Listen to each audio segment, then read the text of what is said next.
Hello, everyone. Oh, there we go. Hello, everyone.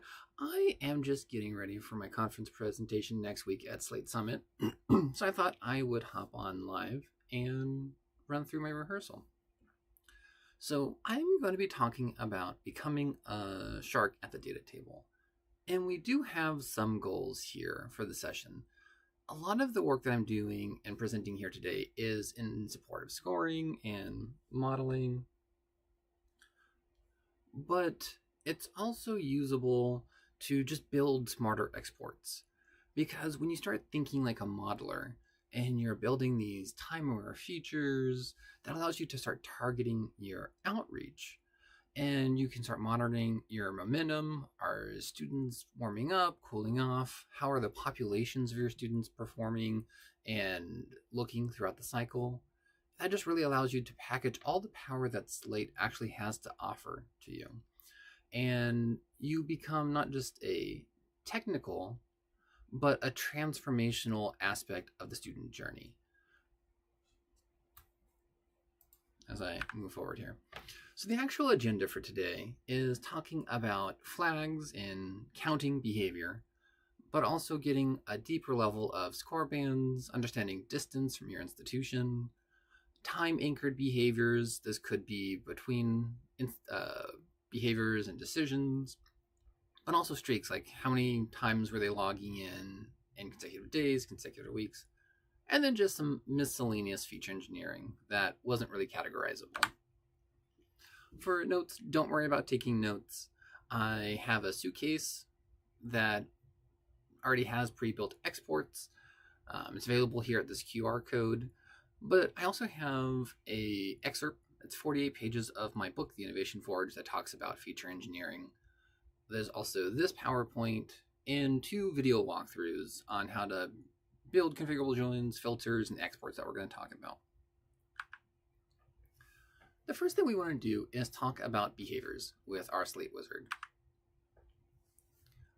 We're going to start off by actually counting the number of behaviors. And in this situation, we're going to count how many events the student attended. So we're going to be summing form responses and interactions to see how many times a student attended an event.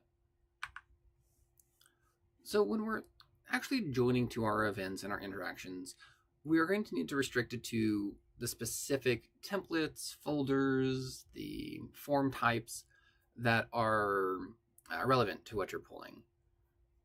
And we can also start looking at how these students are attending our events before or after these relevant dates. Maybe you want to know how many events a student attended before they applied, or after they were admitted, but before they deposited. In Slate, we are able to start looking at these behaviors in this kind of time sequence, which we'll get into more details later. But in this very simple instance, we're just looking at events that happened before the student was accepted. And we can just do a simple comparison filter in our export. Now, if your population is a little bit more varied, maybe they haven't all been admitted or anything like that, this formula is going to kind of break because you need to coalesce kind of a backstop. So for students who weren't admitted or who didn't apply or who didn't deposit, and we'll go through that a little bit later in the session. So maybe we don't need to be as sophisticated as counting the number of times they went to an event. Maybe we just want to flag if the student attended an event at all. And this could be to help with bonuses, or maybe just the nuance that additively adds to your scoring or your modeling is just, did they attend an event at all? So we have a couple different ways we can look at this. In this first version, what we're looking at is essentially repurposing our count export, but we're going to put it in a case when statement. So this is just telling Slate through basically SQL, if these criteria are true, if you're like an Excel person, this is an if statement, then finish out this formula in this specific way. So in this situation, if the summation of their person scoped events, application scoped events, and those interaction events, if that is greater than 0, then just give me a 1. If not, then give me a 0. So you just get a 1, 0, or a yes, no flag on if they attended an event. The second version to do this would be just in your export, not layering all these different types, but just counting or looking for um, through these filters, did they attend an event like this? And then with your existence export output type, you can just have a 1 if they did, or a yes, and then for folks who didn't, you get a 0 or a no, however you want to code it. So the next step to this here is looking at score bands. We're going to use the use case of, sorry, I'm actually not tracking time. I don't know how long I've been talking. I have 20 minutes at the session though. Okay, I think about 6 minutes. So we're going to be looking at click rates. And click rates are getting trickier.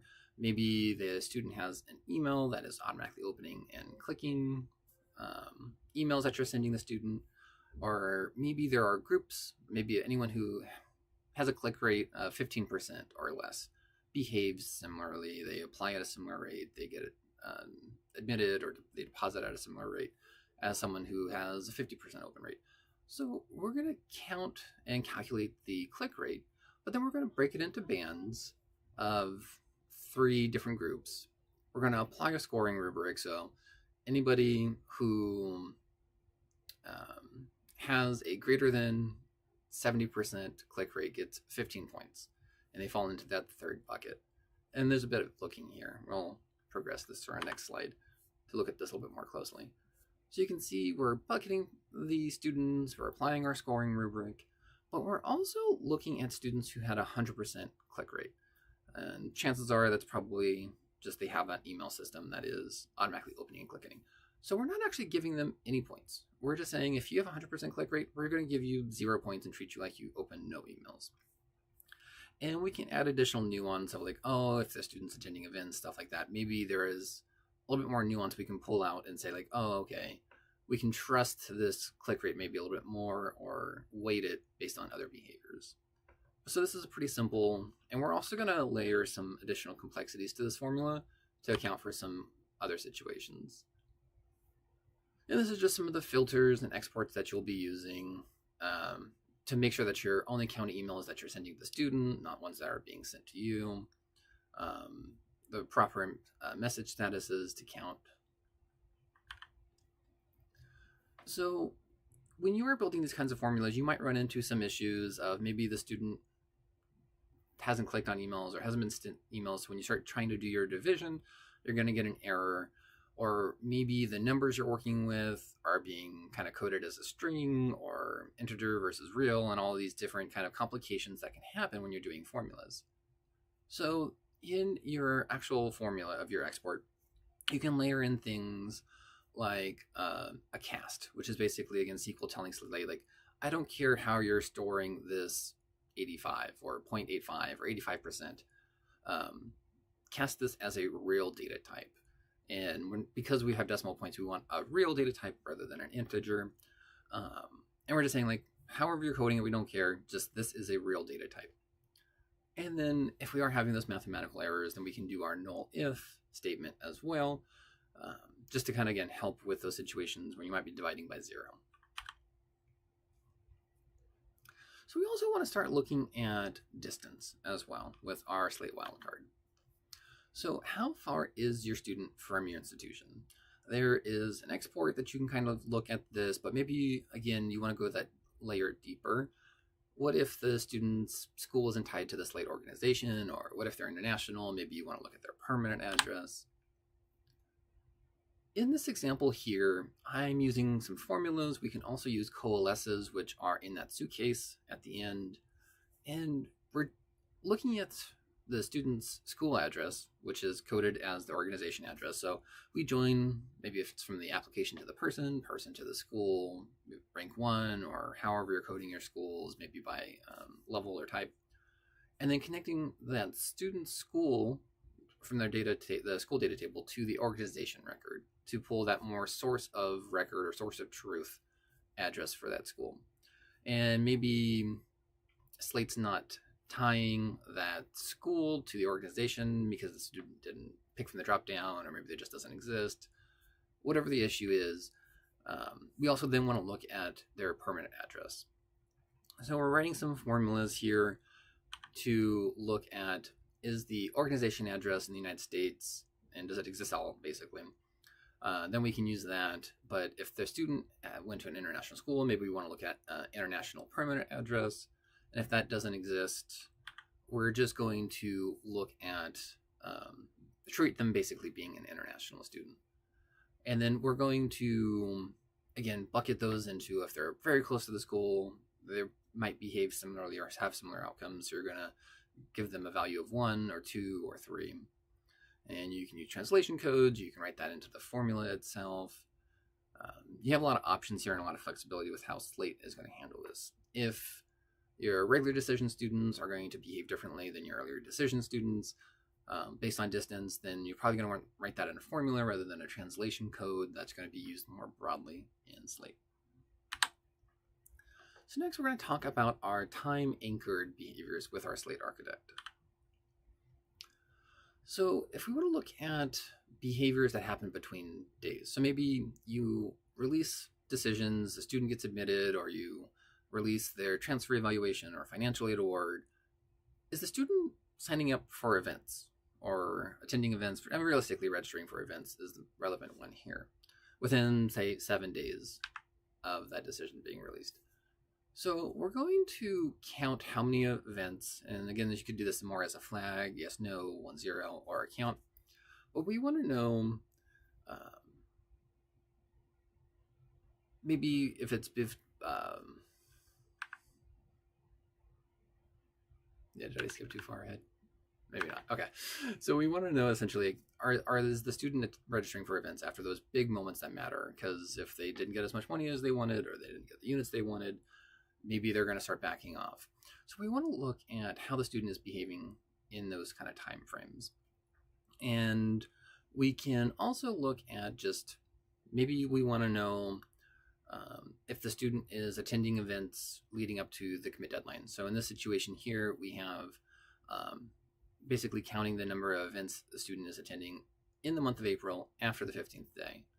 So we can start putting together a comparison filter and just compare the form event date. And we can reformat that as a capital M to give you the month with a running 0, compare that with a literal, in this case 04 for April, and then make another copy of this comparison and format it as lowercase d, lowercase d. I like to add the format mask in the label of the exports just so I know how exactly I'm slicing this data. And then we can just do greater than or equals to 15 because we've already restricted it to the month in that date window. And we can just start counting those events that the student is attending in the last 15 days running up to our May 1st commit deadline. And this is what I was talking about, attending, registering between those first 7 days of being admitted. So we're going to start with calculating the number of days over here at the right. And we're just looking at what is the date diff of, and in this case, the number of days, you could do weeks, whatever your unit of measurement is. What's the number of days between the decision being received by the student and signing up for the event? And then you're going to get that number. Maybe they signed up 3 days after the event. Then you're going to pipe that into a filter of looking at that variable, the date difference, and is that between 0 and 7 to give you a count of, or just a flag, did this student register for an event within 7 days? So we're going to then look at streaks with our Slate captain. I'm using a Slate tool called sequential value groups. It's pretty popular, I think, with advancement offices. And I wanted to use this tool to see how many consecutive days, how many consecutive weeks students were logging into their portal. And I probably will go pretty quickly through this just based on time. So we can start looking at how many sequential weeks they logged in. This will give you all of their login streaks, even if it's just one. So we're going to actually limit this to the first row limit, and we're going to sort by the largest login streaks. And we do have to do some funny tweaking to this tool to get this to work like this. So we're going to, instead of just generically counting sequential, we need to actually give it an anchor date to tell it like, oh, what was the first login, what was the last login, calculating that streak. So we're essentially just creating like an epoch date structure from, in this case, January 1st, 2000, just as a solid anchor. So you can start looking at those consecutive points of logging in. If you want to then add the additional context of what was their first and last login from these login streaks, we then have to also reconvert that out of epoch into a more standard date structure. So we're just going to use a date difference again from that anchor point to that minimum or that first login, and then we can just add that to the date, and then we get our those behavior dates back. So this is more exploratory. But maybe what we want to do is count the number of 2+ day login streaks. Like I said, it'll pull all login quote unquote streaks, even if it's just one. So we're just going to add a filter of if the login streak and the export here is just count. If that's greater than 1, then I just want to count all of those login streaks. You could also sum them up. So if you had 2 2-day streaks to be 4, however you want to use this data. And then we can continue restricting this like, oh, I want March and April. So you can just tell it greater than or equals to 0.3 of that month, and less than or equal to 0.4 for April. And that gives you those 2 months. So we have some generic feature engineering I was going to talk about, but this is a long session. So we're going to very briefly talk about this. So we talked about earlier comparing against a behavior date like applying, being admitted, depositing. You might have, depending on how you're looking at this data, students who didn't ever apply or didn't get accepted or didn't deposit. So you need a backstop date. Maybe that's the application deadline, maybe that's the commit deadline, but you need to coalesce essentially these different dates. So you're going to do a comparison. In this case, we're looking at logins, and we're doing it before the student deposited. But if they didn't have a deposit, we're going to basically build a custom date. So we're going to use the actual years. If you in your round have the years, you can use that, or you can use period, you can use prospect entry term, especially if you're working with populations who maybe didn't apply. So you're essentially using your static dates, maybe it's the deposit deadline, application deadline, and you're making a rolling year based off of the student data. So again, you don't have to build all your exports per year for historical data or just moving forward. So it gives you a little bit more set it, forget it. And that solves a couple of those problems there. And then again, this is just the example if you were using prospect term instead of round key. The other pieces you can do is start setting up a tracking entity that records these values whenever you're running it. And that gives you the opportunity to see how are populations engaging throughout the cycle in the year. But it also gives you the ability to actively monitor through daily average increases. Okay, this student is maybe has a low score, but they're spiking. They're really engaged with us over the last week. So you can implement, whether that's outreach or initiatives, invites, programming, whatever it might be, based off of how the student is overall scoring, but also actively recently scoring. So in summary, what you really want to do is have Slate be your report ghostwriter. So when you get into the contextual nuance of your student data through things like behavior, score bands, distance, all that, you unlock a lot of power in Slate. So you're building these smarter exports. It's not just, oh yeah, they attended an event or they are from this zip code, but you're actually getting really contextual information that's very specific to the student. And thinking like a modeler allows you to unlock all of these different options and these branching pathways. And when you are anchoring in time through your student cycle, you get much more relevant data, both on the student's engagement, but how likely they are to apply or enroll based off of these really important moments that matter. And it also just allows you to target your outreach better as you understand how the student is engaging and where they are in their student journey. But being able to monitor the momentum that they're bringing in at this moment is also really important. Are they disengaging? Are they actively increasing their engagement? How are the populations engaging throughout the cycle? And this just really allows you to package all the power that Slate has to offer, not just these surface level data points. So again, this QR code will take you to a suitcase where I've already built those exports that we've gone through quickly today. PDF excerpt of my book, again, it's about 50 pages talking about feature engineering. This PowerPoint, and those two longer videos, I think one's 50 minutes, one's about an hour long, of actually actively building the experts as we go. And that's 21 minutes, probably a little long.